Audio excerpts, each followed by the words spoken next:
It's hard when we live in a world that has taught us that showing our emotions can be seen as a cry for attention or a show of weakness.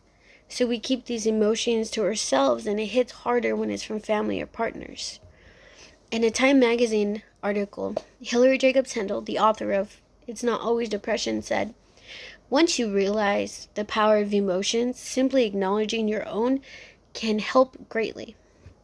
And I love that. It really stood out to me because we can't control when emotions get triggered because it happens unconsciously. However, we can control how we deal with these emotions. When I used to become overwhelmed, I used to say I'm alright or no, I'm fine because my family or past partners used to make me feel bad for crying when I was sad or getting really quiet when overwhelmed. I'm still working on not shutting down when my emotions become too much and staying quiet. Through therapy, I have learned that when we can name these emotions that we feel, we can have a better understanding of why they are affecting us. It helps me gain control of what I feel. I'll discuss 3 points on how I learned that telling the ones I care about when I'm not okay is not a form of weakness. First, I'll explain how keeping it inside made the emotions fester and become bigger and bigger. Second, I'll explain the advice my therapist gave me on voicing how I feel. And third, I'll explain how I handle the moments of when the emotions become too much and how I share them. After being told that I'm too emotional and need to keep how I feel to myself, it became normal not to share with anyone how I was feeling. It was easier to put on a smile and not draw attention to myself. And by pushing everything down, I felt like I didn't have to deal with how I felt, and it would make others happy. But that made the emotions fester and get bigger and bigger. But, it ended up with me not being able to process even the simplest emotions, and having gone through trauma, I did not know how to start healing. By trying to appease everyone, by ignoring my emotions and keeping them to myself, they would get too big and I would start to shut down and stop talking, and it made it hard to get through the days. Fortunately, I started to get help when I contacted my therapist.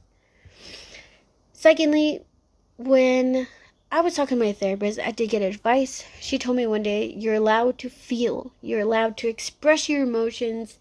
This is about you. This is about how you feel. This is not about others because they're not here doing the work. These are your emotions and you're allowed to feel them. She always reminded me to try and identify the feeling and say it out loud. So if I was kind of frustrated, it's like, you know what? I am frustrated right now. And it would help.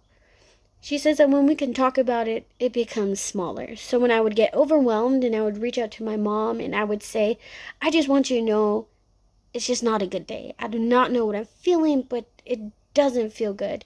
I just wanted to say it first. And it became a habit. Now when I reach out to the ones that are close to me, it gives me the control to voice how I feel so that I can work through the reason I'm feeling it and then I can get through it. Now, thirdly, there's moments when my emotions get triggered and I'm unsure on why I'm so overwhelmed. But that's why I have learned that when my emotions become too big, I've learned how to share them. When it happens, I text my mom and she usually asks me simple questions like, when did you start to feel this way? Or what happened today?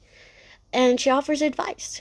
Something as simple as like, hey, maybe try and take a nap if you have the time, or step outside and just get a breath of fresh air. If there's sun out, just stand outside in the sun.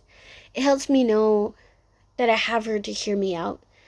And just having someone by my side really does help when I'm getting these emotions out. There have been moments though when I cannot contact her, but just writing it out in a text really helps me see that I'm dealing with something and it's not just made up in my head. It took me a while to unlearn the hurtful habits, but it has made a dramatic difference in my life. I want to close this out with saying there's no weakness in sharing how we feel. There's no weakness in allowing ourselves to feel our emotions. We're not a burden. We're not crying for attention. This is something that took a few years for me to learn, but when I did, it made an impact on the way I manage my emotions, which is exactly why I'm sharing these 3 points on how I learned that telling the ones I care about when I'm not okay is not a form of weakness. First, by explaining how keeping it inside made the emotions just grow and grow. Second, by explaining the advice that my therapist gave me on voicing how I feel. And thirdly, I finally, I explained how I manage the moments when my emotions became too much and how I share them. I'll leave you with this. There's no shame in having and expressing our emotions when they become too much. You can always let the ones that matter know how you feel, because it is natural and it happens.